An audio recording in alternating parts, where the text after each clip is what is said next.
नमस्कार, मैं सुधीर चौधरी। तो दोस्तों, कहते हैं ना कि जो दूसरों को जाल में फंसाने के लिए निकलता है, अक्सर वही खुद अपने ही बिछाए हुए जाल में सबसे पहले बुरी तरह फंस जाता है। और अब बांग्लादेश पर यही पुरानी कहावत बिल्कुल सटीक तरीके से बैठी है। दरअसल भारत को धमकाकर अपनी इंटरनेट डिप्लोमेसी बढ़ाने का बड़ा सपना देखने वाले मोहम्मद यूनुस अब खुद ही उसी खतरनाक जाल में बुरी तरह फंस चुके हैं जो उन्होंने बड़ी चालाकी से भारत के लिए बुना था। भारत ने एक बेहद बड़ा, साहसिक और निर्णायक कदम उठाया, जिससे बांग्लादेश की पूरी इंटरनेट रणनीति ही एक झटके में धराशायी हो गई। असल में अगर गहराई से देखा जाए तो इंटरनेट एक ऐसा संवेदनशील और महत्वपूर्ण जोन है जहां दुनिया के देश आपस में मिलकर सहयोग करके काम करते हैं। इसे अंतर्राष्ट्रीय भाषा में कहते हैं जोन ऑफ कोऑपरेशन। अगर देश एक दूसरे के साथ ईमानदारी से सहयोग करें, मिलजुल कर चलें, तो सबको फायदा होता है, सबकी तरक्की होती है। भारत और बांग्लादेश भी पहले इसी सहयोग और विश्वास के रास्ते पर साथ साथ चल रहे थे। भारत की साफ मंशा थी। भारत चाहता था कि बांग्लादेश में जो सबमरीन ऑप्टिकल फाइबर केबल बिछी हुई है, वह सिर्फ वहां के नागरिकों के लिए नहीं, बल्कि भारत के नॉर्थ ईस्ट के दूरदराज इलाकों तक भी मजबूती से कनेक्ट हो। इससे नॉर्थ ईस्ट इंडिया के लोगों को भी लो लेटेंसी, हाई स्पीड और भरोसेमंद इंटरनेट मिलता, उनका विकास होता। लेकिन तभी अचानक बांग्लादेश के मुख्य सलाहकार मोहम्मद यूनुस ने पूरा खेल ही पलट दिया। उन्होंने साफ साफ कहा कि अगर आप यानी भारत इस केबल से अपने नॉर्थ ईस्ट को जोड़ेंगे तो हमारा रीजनल इंटरनेट हब बनने का बड़ा सपना कमजोर हो जाएगा। यानी उन्होंने सहयोग की भावना को कंपटीशन में, प्रतिस्पर्धा में बदल दिया और भारत को खुलेआम धमकाने की कोशिश की। लेकिन भारत ने इसका बेहद सटीक, मुंहतोड़ और कड़ा जवाब दिया। भारत ने बिल्कुल साफ शब्दों में कहा, ठीक है, कोई बात नहीं, अब हमें बांग्लादेश की जरूरत नहीं, हम अपने दम पर चलेंगे। 21 अक्टूबर 2025 से बीएसएनएल ने बांग्लादेश से आने वाले 10 गीगाबिट्स प्रति सेकंड इंटरनेट बैंडविड्थ को पूरी तरह से बंद कर दिया। अब नॉर्थ ईस्ट को तेज और सुरक्षित इंटरनेट मिलेगा, भारत के अपने पूरी तरह से घरेलू डोमेस्टिक फाइबर नेटवर्क और उन्नत सैटेलाइट सिस्टम के जरिए। यानी अब कोई विदेशी रूट नहीं, कोई बाहरी निर्भरता नहीं, पूरा नेटवर्क पूरी तरह से भारत के कंट्रोल में, भारत के हाथों में। अब ये बात सुनने में आपको भले ही साधारण सी लग रही हो, लेकिन बांग्लादेश के लिए ये कितना बड़ा, कितना भयंकर झटका है, इसका असली अंदाजा आपको तब होगा, बस सच्चाई तब पता चलेगी जब आप आगे की पूरी कहानी ध्यान से जानेंगे। लेकिन उससे पहले अगर आप चाहते हैं कि भारत की आवाज़ पूरी दुनिया तक पहुंचे और हमारा देश हर क्षेत्र में आत्मनिर्भर बने, तो इस वीडियो को लाइक करें और सब्सक्राइब बटन दबाकर इस चैनल को सब्सक्राइब करें। दरअसल बांग्लादेश को भारत की तरफ से एक के बाद एक लगातार जोरदार झटके मिल रहे हैं। जब से उन्होंने भारत से पंगा लिया है, तब से भारत ने उनका जीना सचमुच हराम कर दिया है। और अंत में उन्हें इस कड़वी सच्चाई का गहरा एहसास हो ही गया है कि भारत से पंगा लेना मतलब अपने सिर पर खुद से आफत मोल लेना। और फिलहाल में भारत ने बांग्लादेश को उनकी असली औकात दिखा दी है, वो भी इंटरनेट डिप्लोमेसी के शक्तिशाली माध्यम से।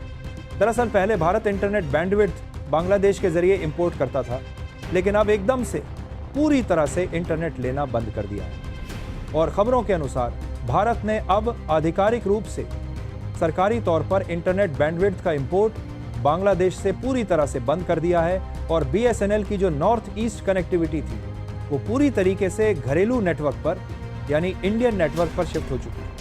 अब सबसे पहले ये अच्छे से समझिए कि सबमरीन ऑप्टिकल फाइबर केबल आखिर होते क्या हैं।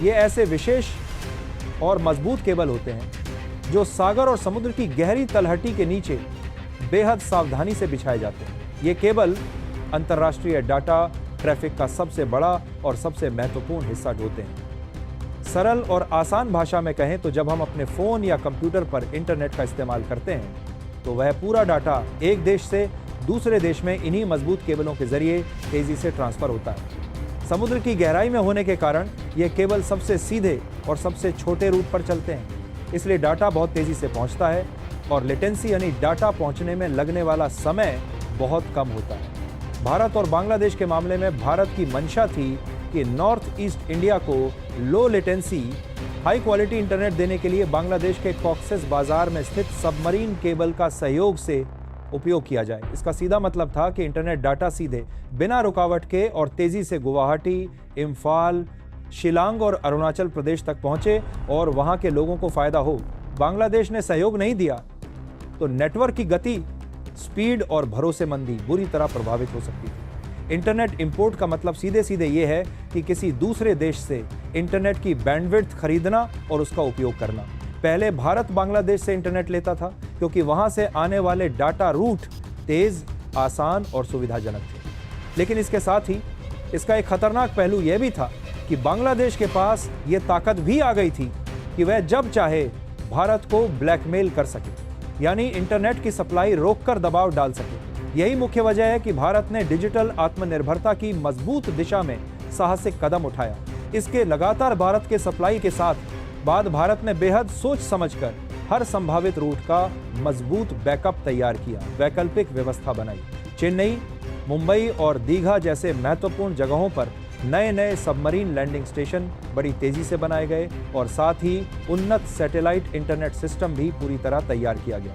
इसका सीधा मतलब यह हुआ कि अगर एक रूट किसी कारण से बंद भी हो जाए तो दूसरा रूट तुरंत झट से एक्टिव होकर काम करने लगेगा। अब नॉर्थ ईस्ट इंडिया का पूरा इंटरनेट नेटवर्क भारतीय नेटवर्क पर अपनी व्यवस्था पर निर्भर है और किसी भी विदेशी नेटवर्क पर बिल्कुल भी निर्भर नहीं है। दरअसल भारत ने पहले से ही दूरदर्शिता दिखाते हुए हर संभावित रूट का मजबूत बैकअप बना रखा था, पूरी तैयारी कर रखी थी। चेन्नई, मुंबई और दीघा जैसे रणनीतिक स्थानों पर नए नए सबमरीन लैंडिंग स्टेशन पूरी तरह से तैयार है।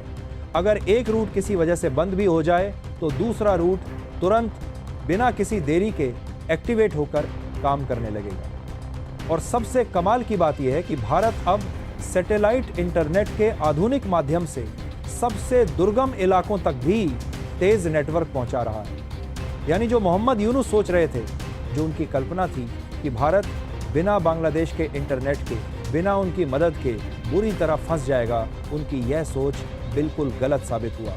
भारत ने अपनी मजबूत डिजिटल आत्मनिर्भरता दिखा दी, साबित कर दी और नॉर्थ ईस्ट अब पूरी तरह से 100% भारतीय नेटवर्क पर निर्भर हो चुका है।